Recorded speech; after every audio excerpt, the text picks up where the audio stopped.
While Fuller House may be a family show, the Fullest House podcast is not. Listener discretion is advised.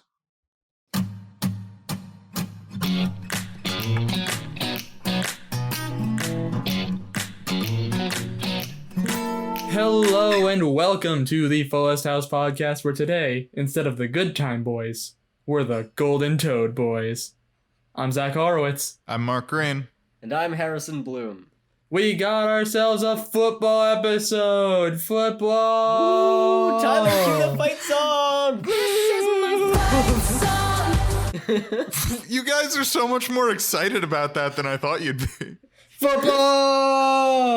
I mean, it's what the episode is about.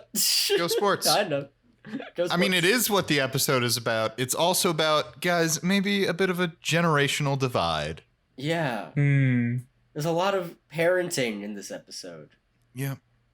It's about family. Yeah. And also outdated and unnecessary parties regarding the gender of your baby.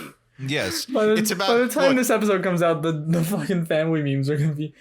I want to keep in mind, this is... The family stuff has been a running joke between the three of us for years now, and it just now became a meme during the time of recording. The three of us. The Fast and Furious franchise is quite successful. It's quite the meme. Well, I mean, between the three of us especially, it was a running joke between the three of us, at least. It's about family. And then it's about family. It's about family. This episode is about family. It's about football, and it is about the gender binary. Yes. So let's get started. Because, guys, Stephanie's gonna find out the gender of her baby. That's true. That happens in this episode. Or does it? Well, sort of. We learned that Fernando might be a witch. That's also something we learn. We're getting so far ahead of ourselves. Yeah. I'll let Mark take care of this because he has notes. Well, importantly, the first thing that happens is Jesse drugs his child. Yes. You're right, that true. is important. Yes. That's such a random very throwaway strange line thing that to we're just start like, this wait. episode with. Yeah. Tommy and Pam are sleeping. Jesse says, "Oh, you're sleeping so nicely after your milk that definitely didn't have Benadryl put into it." And it's like, yeah, Jesse fully... In this episode about how Jesse is a good parent, we begin with him drugging his child. We begin with him drugging multiple children. Yep. Is that dangerous? Can Benadryl kill your child? I think that depends on how much Benadryl you put in the milk. I still don't think it's great that he did it, even. No, it's not great. I'm just saying No. usually like there's a set amount that can kill you. Like, we don't know if he put in a lethal amount or not. I'm guessing no, because at the end of the episode the babies are still alive. But Look, you want to do exactly the right amount of heroin. Too much is a bad time. Not enough? That ain't gonna get you there.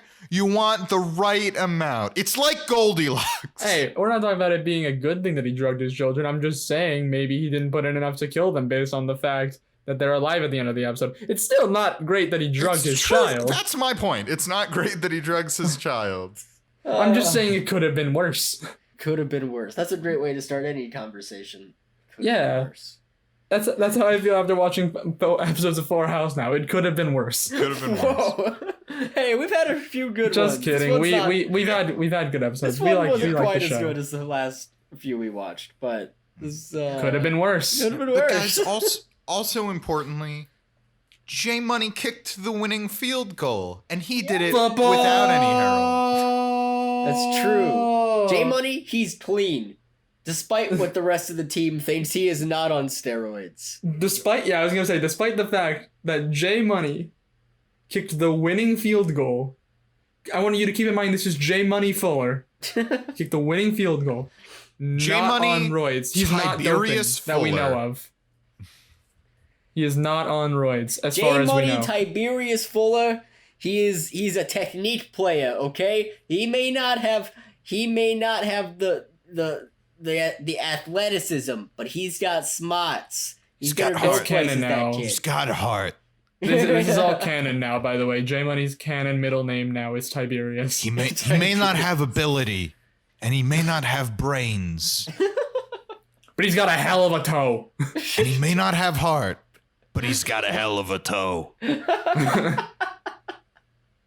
They give him the nickname Golden Toe Fuller because he's so good at kicking the ball. And it's also revealed, at least in like the beginning of the episode, I don't think J Money knows how football works. No. Look, he show up, he kick ball, that's it. Yeah. Me J Money, me show up, me kick ball through post. That is my purpose in life. Teammate carry me off field. Oh God. It's a good impression. Yeah, that's J Money is a caveman now. It was a really great acting choice by Michael Campion, friend of the show. I'm gonna keep using that line every opportunity I get. No. Please do.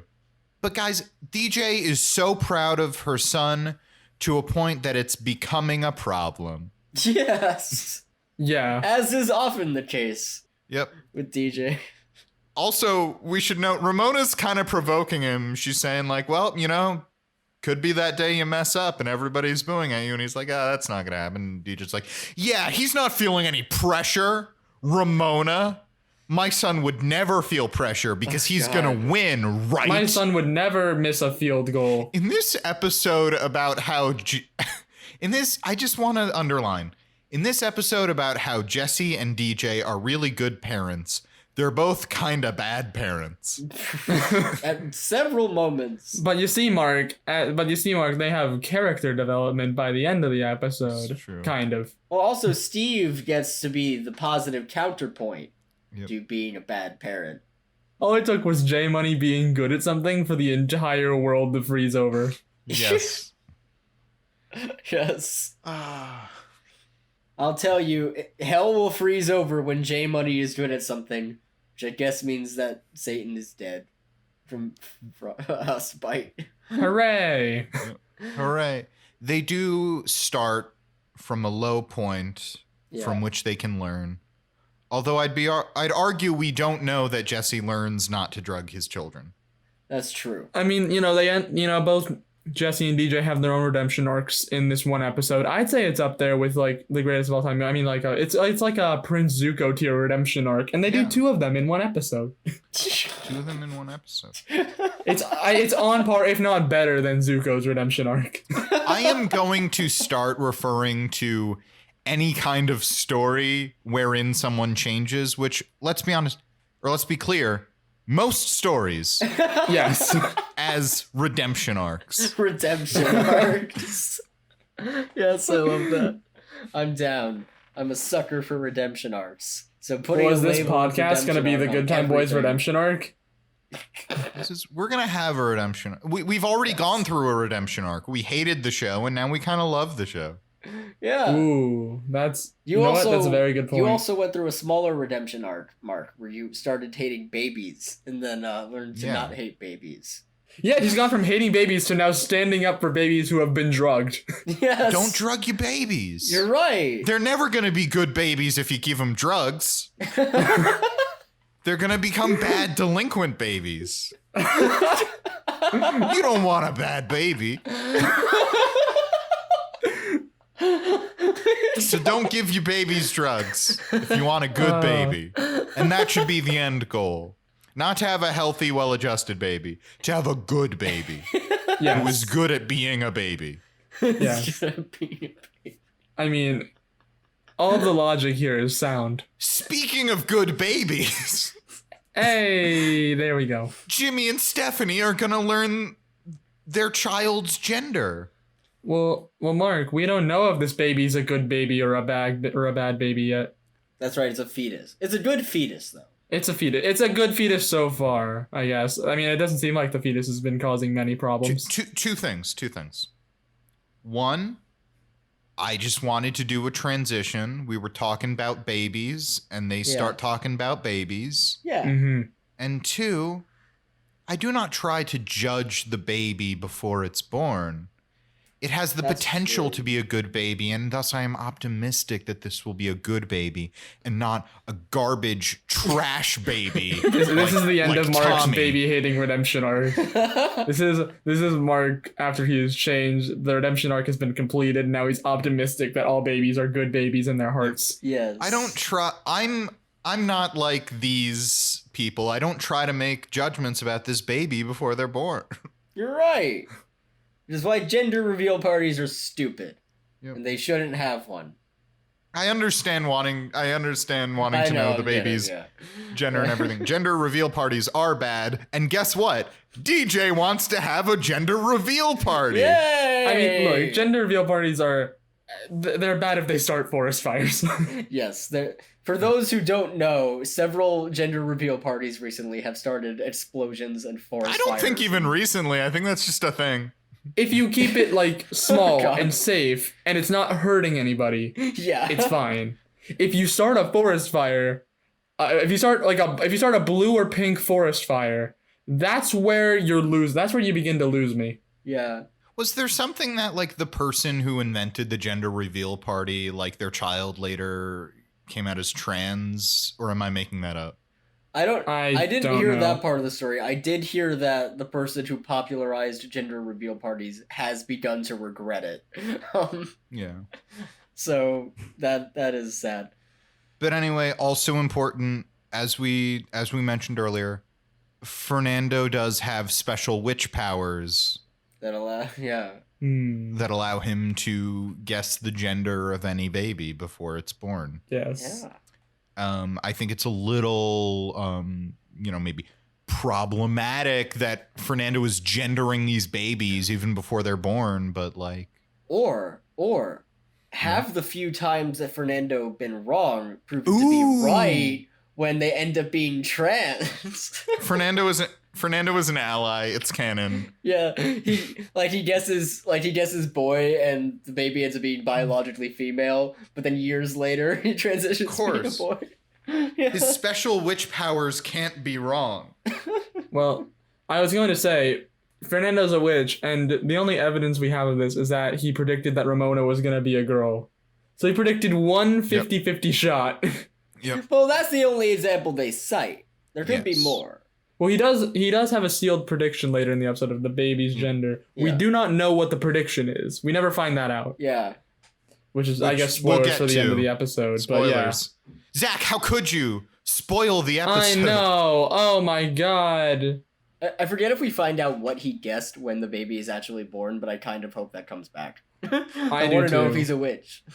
Because they actually do, I mean, this is later in the episode, but they do bring back stuff from earlier episodes as well. Yeah. So they're starting to do that. Whether or not he correctly guessed the baby's gender, I think we can all agree Fernando is a witch.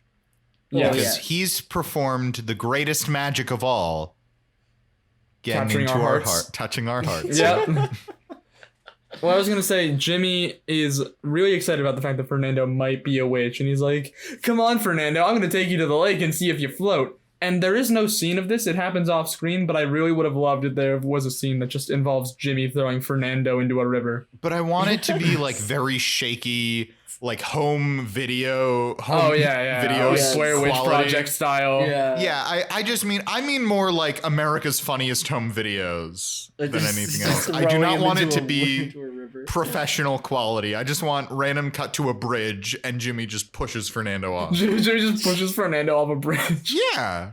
A low bridge, not a high bridge. Yeah, not like a high, but he's not You know, gonna like die. a he's gonna walkway float. Jimmy just in tries the to murder forest or Fernando. whatever, across a small pond. Yeah. No, he just tries to murder Fernando. You might have to murder him if he's a witch. I'm just gonna say, witches, they can't be going around. A witch is like a bad baby in that you don't want one. Yes, Mark. That is exactly, I say that all the time. if there's one thing I've heard all the time, it's that. I know. I text it to you unprompted. Yes. It's beginning to become kind of a problem. I mean, like, I kind of expect it every day. Like, I wake up and exactly at 9:48 a.m. every day, Mark texts me that exact phrase. And like, we're on opposite coasts. I have to really time that out. Oh, yeah, he's got to wake up super early because 9:48 here. I'm on the East Coast. Mark's on the West Coast. That's like 6:40. That's before 7 a.m. But I do it. I do it because I care. Yes. It's a good daily reminder. Yep. Anyway, you know who else cares? DJ. She DJ. gleefully reports that the Chronicle, who we find out is not a Batman villain, has named J Money player of the year, or I think it player was of the week. I think it was. Or week. Who cares? I don't know. It's dumb.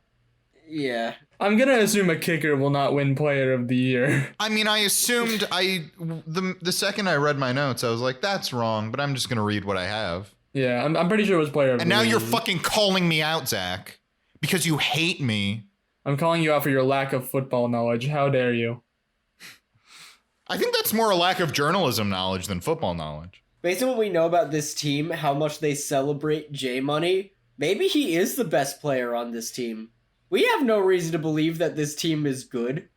Look, we also later we learn that the quarterback ended up in a dumpster. They lost, but it wasn't J Money's fault. They only win because of J Money. They lose, and it's not his fault. J Money might very well be the best player on the team. Yeah. They call him Golden Toe Fuller. J Money really is the Young Wei Koo of his of his team. Football fans in the audience, you'll understand that. Football is for Zach what Frasier is for me. Yeah. And if that doesn't tell you a lot about me as a person, if that doesn't tell you a lot about our dynamic as friends, I don't know what does. Yeah, I was like, hey Mark, did you watch the Super Bowl? And he's like, no, I'm too busy watching Frasier. I'm like, come on, Mark, it's the Super Bowl.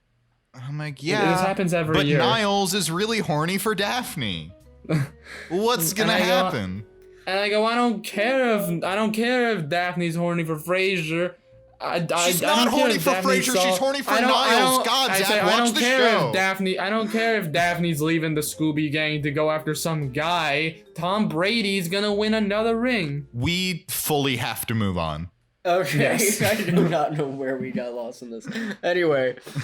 DJ is way more into football than J Money is. Yes. J Money's sort of like me. DJ's sort of like Zach. I will also say, DJ says that because of the winning field goal, the team has made it to the playoffs for the first time since DJ was a student there. So it's been a long time.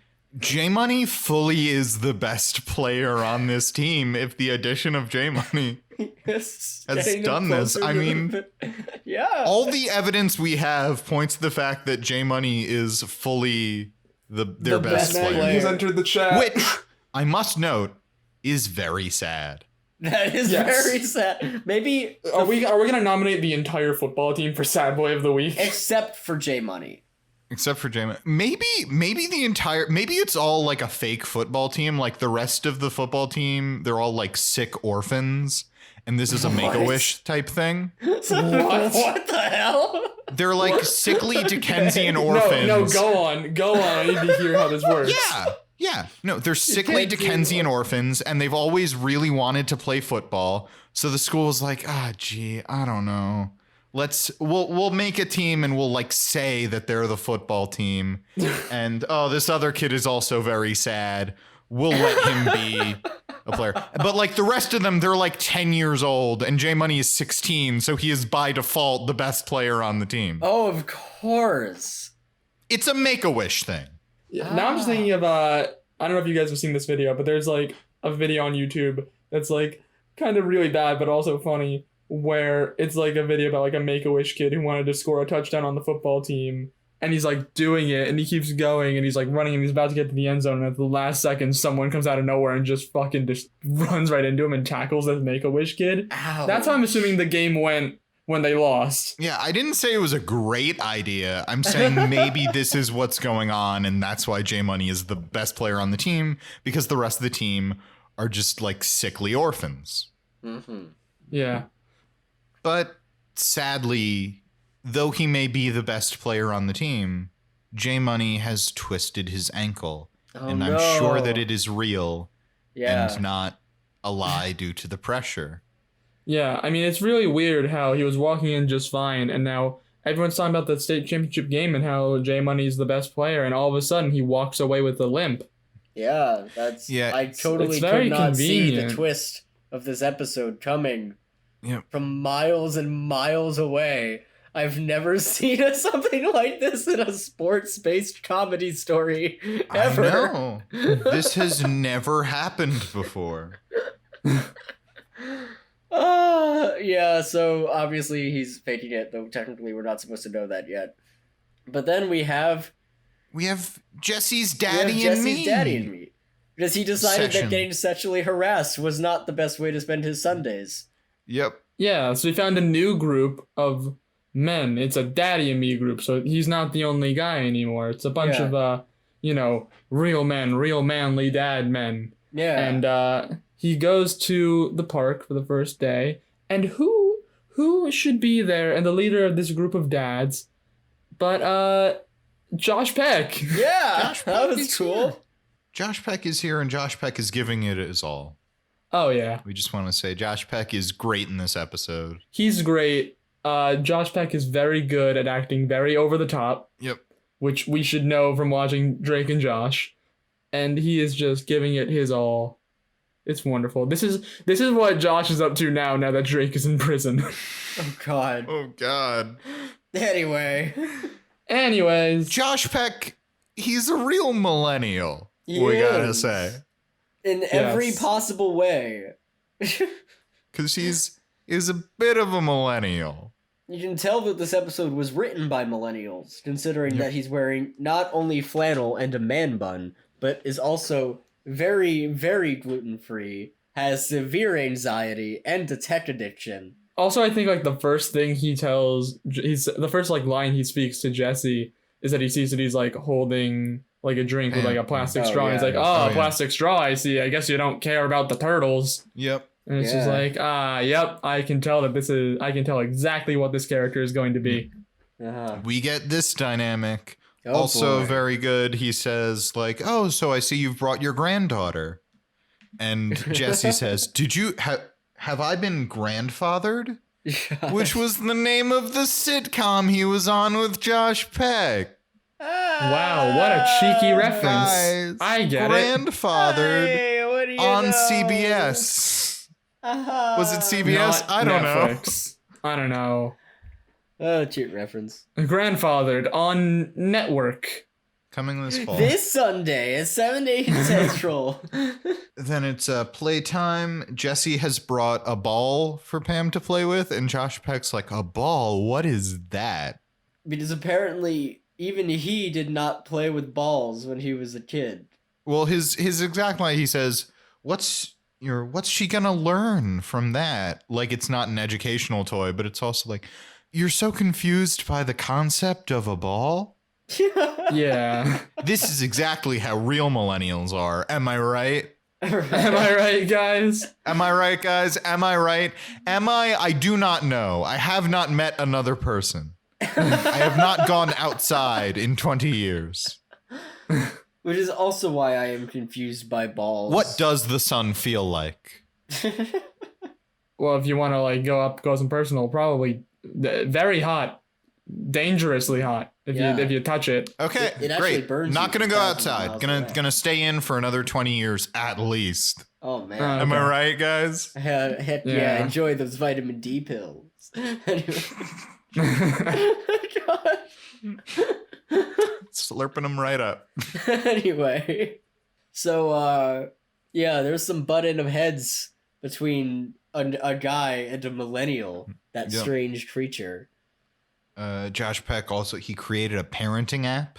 Yep. So Yes. it takes the guesswork out of parenting.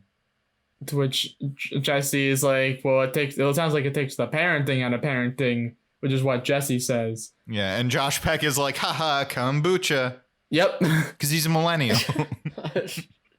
Yep, that's exactly what he says. He's a millennial hipster, so that's his whole Okay. deal. Also, wait, in order to make an app that teaches you how to be a parent, wouldn't you already need to know how to be a parent? This is a good question. We're just cracking the entire case open Like, right in here. order to program it, is he just the marketing guy for this app? Something about this question feels very philosophical about Yeah. about like knowledge and epistemology and And that's a philosophical discussion that I am not prepared to have on this podcast. Moving on. Whatever. As long as I bring up the question. That's our question for the audience. What do you think? Have a philosophical debate in the comments. yeah, hey guys, tweet at Fullest House Pod if you have any thoughts about how we know what we know. Can we ever truly know something? Is knowledge forever, or is it only temporary? Does that lessen the importance of knowledge? Hit us up with your thoughts, and remember to smash that like button. Yeah, like, comment, and subscribe. Anyway, Steve is checking out J Money's foot. Yes. The fact that he's a podiatrist has finally proven useful to the show. It only took 4.5 seasons. Yeah, like, actually is involved in the conflict beyond, like, the fact that he is a podiatrist. Like, it's actually involved in someone else's thing. It only took us until halfway through season 4 for for podiatry to matter. Yeah. But he's saying there's maybe some muscle bruising. He's just gotta be off his feet, rest, and maybe he'll be able to play in time for the big game. Yeah. And so J Money's elevating his foot on Ramona's pillow, and Ramona is very disgusted. It's good. It's all good. We like Ramona. Mm-hmm. I also important in this scene, Max refers to Steve kind of jokingly as Dr. Feelgood, which is that a reference to the doctor who gave like Kennedy and other celebrities like drugs in order to for them to function? Really? Yeah. I don't know enough about that to give a solid answer. I have no idea about that story, so that's crazy. Yeah. Yeah. I've never heard of that before either, so. Amphetamine injections. Oh god. Many celebrities. Oh no. Including the president. Oof. And I'm just saying, we already have Jesse drugging his children in this episode. Is Steve also drugging J Money? Is my question. Yes, 100%. How do you expect him to perform so well? Welcome to Fullest House. The theme today is drugging your family members, drugging children. This episode is about parenting, and part of parenting is sometimes you just Drugging gotta your hop 'em up children. on something. Yeah. But remember, kids, J Money isn't taking drugs, because that player is clean. He's clean. He's all heart, that one. He's all heart and toes. He's got toes. He has no hands, only toes. He's just a sentient foot. He just showed up to practice one day and I was like, oh, what's a foot doing here? But then the foot just fucking nailed a 60-yard field goal. And I was like, well, I mean, I guess we got to put the foot on the team. He's just a foot. He doesn't know how to love. You need to teach him love. There's no love, only kick. He only knows sport. That's all he has in his heart. All he knows is kick. Also, is there a rule within football saying that a sentient foot can't be a kicker? I mean, there's nothing in the rules saying that a sentient foot can't play football. I actually mean, do it's in the think, name. to my knowledge, I think that there is a rule in football that a sentient foot can't play. But there's no rule that a sentient, I'm going to say 8-foot tall foot, can't be on the basketball team. Airfoot. Airfoot coming to theaters this summer. So what you're saying is there can't be a sequel called Airfoot, the Golden Receiver. Oh my fucking god.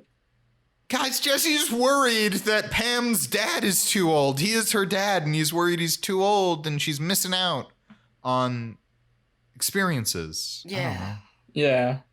Oh, also very, very important to note, we learn, because they put Ramona on foot duty and she's complaining about it. We learned that J Money has one toe that's longer than all his other toes combined. How the fuck does that work? I was know. trying to visualize that. That's his golden toe. The only way I can really think of is that the rest of his toes are all like so tiny and he has one like normal sized toe. Oh no. God. They're just a bunch of little nubs. That's why his toe is golden. He doesn't have to. He concentrates force a greater amount in that one toe. Or maybe it is like this really long prehensile toe. Oh, and he can God. just really like pick up the ball and throw it with his foot. Mm-hmm. I don't like this. I thought it was important to bring up, but I don't Maybe like he this. should fight crime with this prehensile toe. The golden Yes, toe. wait. He forms a crime fighting duo. It's J Money and the sentient foot from earlier, Airfoot. And they become a crime fighting duo? Yes. Crime fighting trio. J Money, Sentient Foot, Fernando is a witch. Yes. Yes. The Order of the Yes. Triad. And Ramona The is Order the of the very Triad. reluctant sidekick. Being like, what the hell are you doing with me here? But so, as I was saying, Jesse is worried that he's not parenting Pam right. I mean, has parenting all changed? And DJ consoles him, says, there are some new gadgets, but it's not really that different. You're golden. You're a golden toe parent. I'm gonna say that. That's a new phrase. We're gonna coin it right here. Stay Copyright golden. Fullest House Stay golden Podcast toe. 2021. Stay Stay golden toe. Oh no. Oh no. The Outsiders. What a topical reference. Anyway. Stay golden. Remember Tony reading boy. that book in like 6th grade? Yeah. Yep. But yep, DJ parents the parent, Hey. Gotcha. And then she and Jesse exchange each other's catchphrases. Yep. Yep, he's all like, "Oh my Lanta, And she's like, "You got it, dude." how you doing, Catchphrases. Norm?" Oh god. Anyway, yeah, it's a nice scene where DJ consoles Jesse because Jesse's going through this period of self-doubt.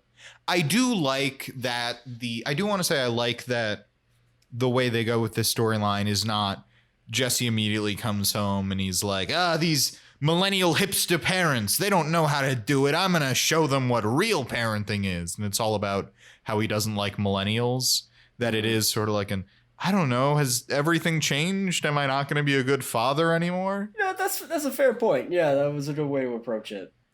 Yeah. Just like obviously he bickers a lot with Josh Peck, but Yeah. there's never a sense that they hate each other or anything. They just like have different ideas about how to parent. Yeah. And it would have been very easy to make the whole plot line focused on that, but instead it's more introspective. It's good.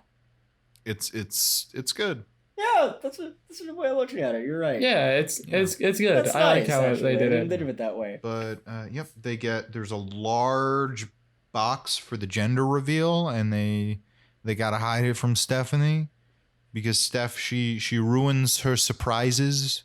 She opens her presents early. And also apparently breaks into the Gibbler house to open their presents early. Well, this is all when she was a kid, of course, but like Steph, you have a problem. Yeah. And we love you, but you have a problem. You have to literally go out of your way to do that. Like, my God. Do you think she got like full like catsuit burglars equipment, yes. etc.? I'm imagining Lil Jodie Sweetin breaking into the Gibbler house. Oh right, I dressed fully in, like- forgot that it would be like little Jodie Sweet. Yeah, it wouldn't be her nowadays. It would be Yeah. like her dressed up as Catwoman as a child breaking into a house. I just fully forgot. Like, right, we know exactly what she would have looked like at that time. Yeah. You don't have to imagine. So, yeah, she's, despite this not being her idea at all, and in fact being something she was sort of reluctant to do, is now very excited. So that's good. Yeah, good for her. Yeah. Good for her. So what's next? Next up, back at Daddy and Me. Heck yeah. Josh Peck. I don't know his character's name. I'm just gonna call him Josh Peck. I remember it's Ben. Yeah, it's Ben. Okay, his name is Ben. You Yeah, said? his name Yes. is Ben. Okay, so Josh Peck is talking to Jesse. Fair enough. Fair. Okay. Yeah. Josh Peck's talking. Ben's talking to Jesse, and saying that his dad. Oh, you own the Smash Club? My dad used to go to the Smash Club to see this band, Jesse and the Roofers. And Jesse, thoroughly embarrassed, says, "It was Jesse and the Rippers. I'm Jesse. But also, yes, some of the Rippers are roofers now. Things have not gone great." I guess not for the rest And of the then band. this scene goes into fucking overdrive with Josh Peck blames Jesse for Vietnam at one point. He blames Jesse for Vietnam at one point, but he blames Jesse for Vietnam because he notices the kids are a lot more hyper today than they usually are. Yeah, which is weird. Which is weird because I mean, I assume everything's what it usually is. They've had like, you know, just been hanging out, eating the same snacks as always. Wait a minute. Who brought the snacks? And they all point at Jesse. And then they realize, oh no, he got actual donuts instead of fake sugar-free donuts. Instead of gluten-free, sugar-free imitation fronuts.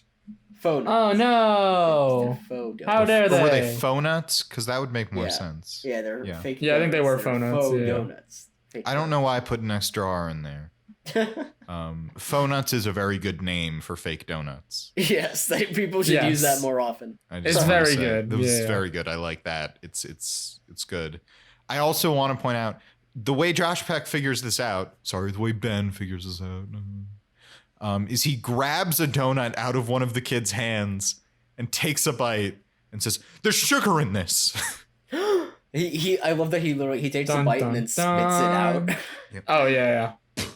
Sugar. It's very good. He immediately starts panicking because if he's having sugar, then he's not going to sit through nap time. And if he doesn't sleep through nap time, then like he's not going to be able to pay attention and he'll never get into Harvard and he'll end up a carny selling corn dogs at the carnival. The Oh carnival. no!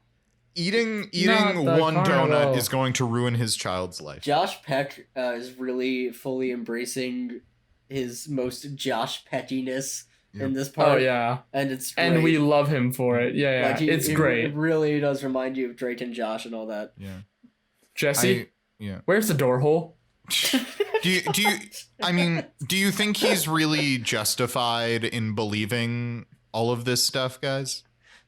No, but Wait. I mean- So Harrison, are you calling him a liar? I ain't calling him a truther. Oh, is this just gonna I be us ain't making calling a him bunch a of Drake and truther. Josh references? There it Waiting is. the whole episode to set that up. Yep.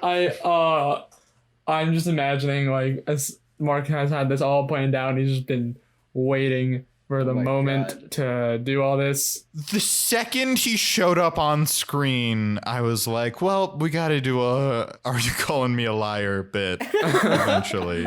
Oh yeah. And I only now thought, okay, this is how I'm going to set this up. For those of you at home, you couldn't see it, but the second Harrison responded, I just started fist pumping in the air so hard. Oh yeah, He was very Yes. excited. He was very, very excited. so glad that I didn't ruin your happiness by intentionally saying something other than that. That would have been bad. You gave me a gift, Harrison. Oh, thank you. I That's may good. have asked for the gift point blank, but you gave me a gift. This is a great moment. But anyway, Josh Peck is freaking out. All the kids are so hyper. How are we gonna resolve this? Well, I'll tell you how we're gonna resolve it, Mark. Please do, because I'm not sure I quite understand. So you see, what happens is Jesse takes this little like toy piano and starts playing "Don't Want to Miss a Thing" by Aerosmith on this toy piano, and it starts calming down all of the children. They all immediately and the dads as well. They all come over. They have this, great emotional attachment to Aerosmith apparently, and it was don't wanna close my eyes. Gonna fall asleep 'cause I miss you, babe. Don't was wanna miss musical a thing. bits. Then there was a musical bit. The greatest bit we've ever done, 'cause it's musical. 'Cause this is musical bits. Musical bits. Musical bits. So, yeah, I don't see why the music immediately calms them down. Josh Peck also has a very emotional reaction to this song. Yeah. He's fully Pied Pipering them. He's hypnotized all these people with his very heartfelt song. Is Jesse also a witch? Guys, Is Jesse a witch? guys. Are they guys, are they part of a coven? This is we're busting this yeah. we're busting this conspiracy wide guys, open. The entire guys, Fuller house is a witch's coven. Guys. Fuller Coven. Fuller coven. Yes. That's the spinoff, right? Fuller I know we Oh, pitched yeah. a spinoff, It's- but that's the it's- spinoff. It's Fuller It's House, Fuller but they're all House, witches. but they're all vampires. No, wait, witches. What? Why did I say that? I'm stupid. Ignore that. They're all Fuller witches. House, but they're all witches. All witches. Wonderful. Yep. Jesse hypnotizes everybody, tells Josh Peck, you just gotta connect to your kids. And I guess also have secret witch powers. Yeah. But we go back to the house where Ramona is helping to take care of J Money, but she's gotta go hang out with her friends. There's an exchange that I really love where she tells him, like, there's pie in the kitchen. I can still get you a slice before I leave. And J Money's like, I can get it on my own. Stop being so nice to me. And she says, like, okay, well, I hope you get it on your own and you choke on it. And he says, thanks. And she, like, gives him a wink. And I, like, why isn't this show just about these two characters? Yeah. Yeah, exactly. This scene made us basically feel like, why is the show not The scene about was the best these two in the whole characters? show- in the They're whole so episode. They're good. so good together. They have such a great dynamic. They're so good. I love it. Yeah. Should be about them. Yeah, I they're want great. the spinoff that Michael Campion pitched, where it's just the kids in college and it's great. Yes. Yeah. That's in my heart. That's the real spinoff that That's I the want. real spinoff. Oh, yeah. That's the real spinoff the show needs. but- Also probably the most realistic spinoff out of everything Yeah. we pitched. Yeah, Of course, that's the only that's one the that could actual happen. spinoff that we would pitch if we needed to pitch it.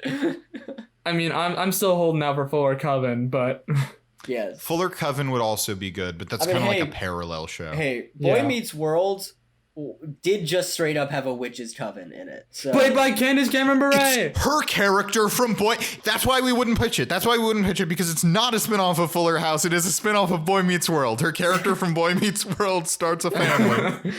And it's just They're the all entire witches. cast of Fuller House who just also happens to conveniently be there. Yes.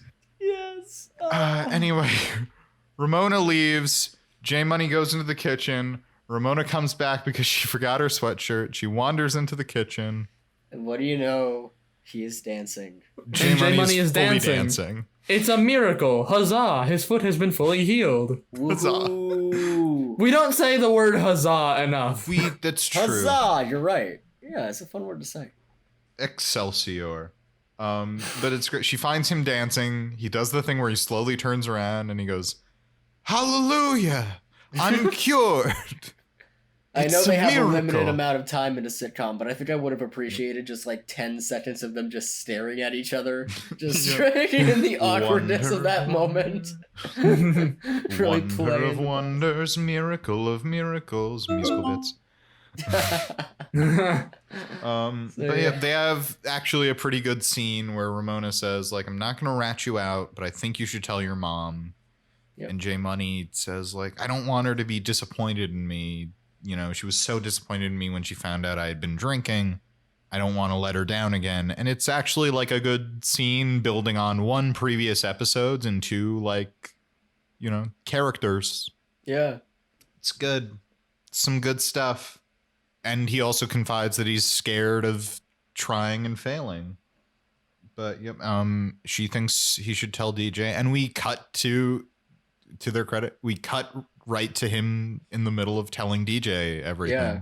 And they don't unnecessarily have him explain it to DJ on camera. They just Yep. cut back to like after his explanation.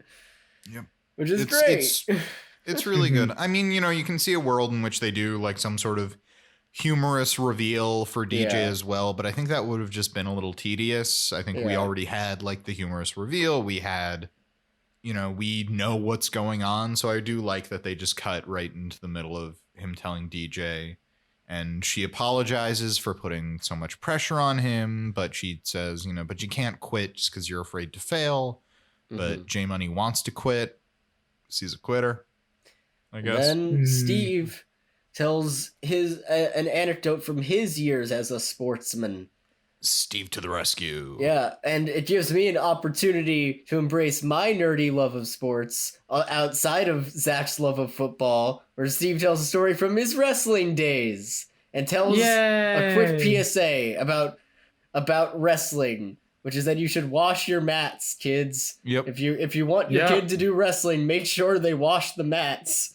Because he tells a story about like a guy he went up against who had green skin because Hulk. of, I guess, a fungus infection. He says he was wrestling against this guy they called the Hulk, and they're like, because he was so big and strong, and he was like, yes, but also because he had greenish skin. Yeah. Because his dad worked at a pesto factory. I really like that detail. Yeah. Oh, yeah. They great. keep bringing up pesto when Steve is talking about how strong this guy is. He said, like, I mean, he was hauling big bags of pine nuts everywhere. Yeah, it was great. And then he does say, turns out it wasn't the pesto. He had a fungal infection from an unwashed There's also like a mat. whole thing where he's trying to like comfort J-Money. He's like, oh, I was in this situation and I didn't want to do it, but I did it anyway. And J-Money's like, oh, so you beat him, right? And he's like, oh no, he fucked me up real good. I was in the hospital because he like broke my collarbone or something like that. But he said he was the toughest opponent he had ever faced. And it was a good thing he went to the hospital too, because it turns out the greenish hue was not from the pesto. It was from the fungal as we infection. said. Yes. Yeah. But the point of the story, as Steve tells it, and I did not know the point of the story until Steve says, the point is. Yeah. You know, he says, you have a talent and you owe it to yourself to see how far that talent can take you. Yeah. Is it going to be to the hospital? Or maybe to victory at the football game. Yay. The football bowl. The football bowl. The football J Money wins the football bowl. Grunkle Stan wins the football bowl. So DJ says, you know, you can leave the team afterwards, but you got to finish out this season. And J Money agrees. It's good. And then we get to the gender reveal party. Where we find out that the team lost, but it was not J Money's fault. So as a result, they threw the starting quarterback into the dumpster. This school takes football very seriously for a school that is not good at football. It takes it very seriously for a school that let J Money on the team. Yeah. Anyway, also, Jesse invites Josh Peck to the gender reveal party. Which was great. Yeah, which is wonderful. I know it doesn't happen. I wish Josh Peck had become a recurring character as just Uncle Jesse's younger friend. It would have been so great. Uncle Jesse's friend that he keeps around to keep him young and hip. Becky isn't here anymore. He needs someone to play off of. That's true. Yeah. Oh yeah, you're right. Yeah. It's still weird to me that there was just like a random episode. It's like, yep, Becky doesn't appear for the rest of the series. It's like, oh, okay. Yeah. But they take out the gender reveal balloon, and Steph goes to pop it, and she can't pop it. For some reason. And then Jimmy's like, here, I'll hold it. And he holds the balloon up to his face, like right in front of his face. And Steph's like, hey, Jimmy, maybe don't hold the balloon in front of your face so I'm not stabbing at your face. And he's like, oh, right. And he puts the balloon down. He's like, oh, you're going to be such a good parent. And there's like a whole couple minutes scene where Steph tries to pop the balloon and fails miserably. She ends up going to the kitchen to take out a big ass fucking knife. Well, she ties the balloon to the chair that Max is sitting on so it doesn't float away. And then she leaves. She comes back. She has a huge knife. She says, here's Stephanie. Like, she makes a reference to The Shining, a movie where a man, like, tries to murder Kills people. Yep. Yeah. But Max gets up, and the balloon floats away. With the chair. It takes the chair with it. Yes. I don't see how that works, but okay. It's a big balloon, but I don't think it's that big. Yeah. But we set it up earlier. It's now paying off.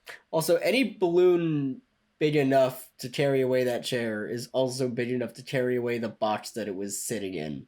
Yes. Oh, that's yeah. very true. Floating box, witch box, magic witch box. Magic witch true. box. Magic Speaking of witch box. magic witches, we set it up earlier. It's coming back now.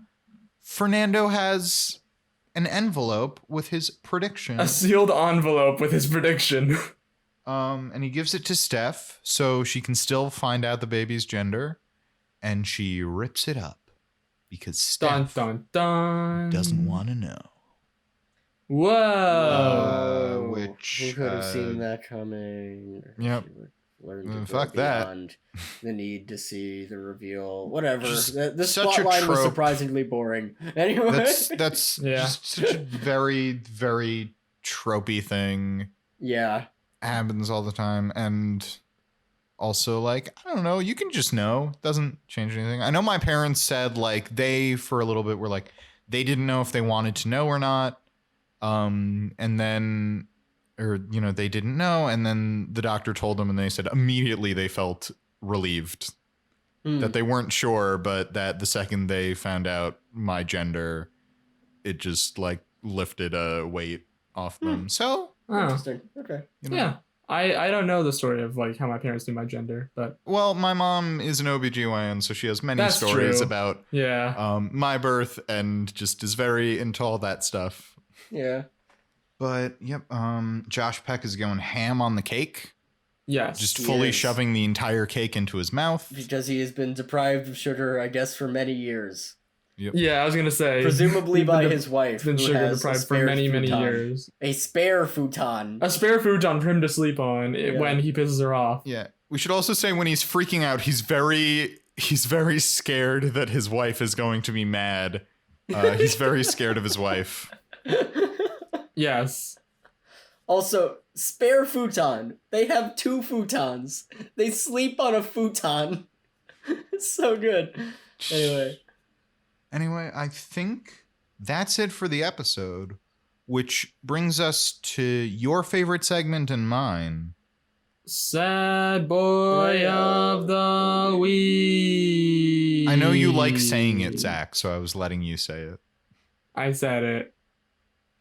Who we are nominating? our nominees? Josh Peck. Josh Peck, Oh yeah. the football team, The football team. The entire football team. yes. football team. Jesse? Jesse could work, but I don't think he's Jesse gonna beat anyone. Jesse Yeah. could work. I don't think I mean, I know we're not nominating most of the usual characters, but I feel like it's kind of Josh Peck. Yeah. I can go through it, but I feel like it's kind of Josh Peck. I think it's been a while since we've had a weird winner, and I am more than happy to give it to Josh Peck. Now the Or question the is, football team. yeah, it's Or Josh the Peck football or team. the football team. So, do you want me to go over the cases just Sure. Yes. between the football team and Josh Peck? Yes. Yes. The football team, they're so bad that J Money is the best player. Also keep in mind, if I may add, they haven't been to the playoffs since DJ went there. They haven't been to the playoffs since DJ went there. And when Max finds that out, he's like, there was football when you were a kid? What? Was it played by dinosaurs? Was the coach a caveman? Was Jesus Christ the water boy? Oh my god. No, Mark, that was Adam Sandler. You're right. Adam Sandler was Adam also Sandler alive starred in the a olden movie time. called The Water yep, Boy. Yep. Yeah. I caught that reference, Zach. Yeah. That's me. I'm the guy who brings the niche Adam Sandler references. I don't know if that's niche, is my point, actually. Well, niche as in, like, Adam Sandler references are kind of niche compared to what we usually do. Again, I might Anyways, quibble, but Sad okay. Boy. Anyway. Josh Peck. I think that's the case, though, right? That they're Yeah, so yeah. bad. Pretty J Money's much. the best player. Yes. Josh Peck. He's a real millennial hipster type, guys. Oh yeah. He doesn't understand what a ball is or how to use it, because it's not educational. I don't know. Maybe if you wrote like one of Shakespeare's sonnets on it so they could like read it while they were playing with the ball, it would be educational, right? You understand what I mean? Yeah. I'm yeah. very smart and good is what I'm saying. They play catch. They all stand in a circle and they're playing like catch, where it's like you recite one line of a Shakespearean sonnet and then pass it to someone, and then they have to recite the next line. Yep. He grandfathers Jesse. He does. Get it? Ayo. It's like the show they were on, which, sorry, I should probably mention this earlier. the IMDb trivia for this episode, there's like 5 things listed under trivia, and 3 of them are all variations of Uncle Jesse asked if he just got grandfathered. That's the sitcom that him and Josh Peck were in. Oh, God. It's like variations of that. Anyways, go on. None of them noticed that it was all that same piece of trivia. He has created an app to parent his child because he does not know how to parent his child. He's trying to create the perfect formula on how to make the best baby. Yep. He doesn't know about classic rock and roll group Jesse and the Rippers. He thinks they're called Jesse and the Roofers. Or Aerosmith, based on his reaction from later in the episode. Yeah, here's where the sadness... He's always he's not a high status character. But here's where the sadness, as we put it, comes in, which is... Yeah. He notices the kids are hopped up on sugar and immediately starts freaking out. He has a whistle. He blows a whistle. He blows a whistle, which he has. It's an emergency situation. It's an emergency whistle. Didn't think of it that way. He starts running around. Whistle. He starts throwing kids. He starts throwing kids. He immediately goes, "My kid has had a donut. He's never gonna get into college now. My wife will hate me. She will divorce me because my kid had a donut. Why have you done this to me, Uncle Jesse?" Why have you done this to me, Uncle Jesse from Full House? But why have you done this to me, Uncle Jesse from Full House? But as the adage goes, music soothes the savage Josh. And makes him cry. That's the other thing Mark texts me every day. Whereas like the other one's 9:48 a.m., this one's 9:48 p.m. Yep. So it's like every 12 hours I get some Mark wisdom. Yeah, music soothes the savage Josh. Yep. And then Uncle Jesse has brought him into a new world because when he comes into the gender reveal party, he's eating a cupcake. Yeah. And he's like even down to like licking the wrapper. He has not had sugar in so long. God. And he fully takes a tiered cake, a big tier cake with many tiers, and just shoves it into his face because he just needs that sweet, sweet sugar. Oh, God. This man has been broken, and he is now starting to slowly put the pieces back together. Oh, man. So I vote Josh Peck. I also vote Josh Peck, yeah. So, we don't even need to think about this one, right? Sweep. Yeah, we're all voting Josh Peck. Ben, so, a.k.a. Josh congratulations to Josh Peck, a.k.a. Ben, joining... Hold on, I need to see if I can find the amazing group of one-win people. Yeah, it is Macy Gray, Rocky, Sad Teacher Man, Mankowski, Jimmy, and now Josh Peck. Oh, my God. Love it. I'm not counting people from bonus episodes, obviously. Gotta love that Jimmy still only has one win. I mean, I know it's not. He's not a sad really man. Sad. He's a very happy man. He's a very happy man. Anyway. So, yeah. Anyways, yeah. So that is going to do it for another episode of the Fullest House podcast. If you liked what you just listened to, make sure to like our Facebook page and follow us on Twitter and Instagram at Fullest House Pod. Once again, I'm Zach Horowitz. I'm Mark Greene. And I'm Harrison Bloom. And until next time, may your houses be fuller, and may your Joshes be Peck. Huzzah!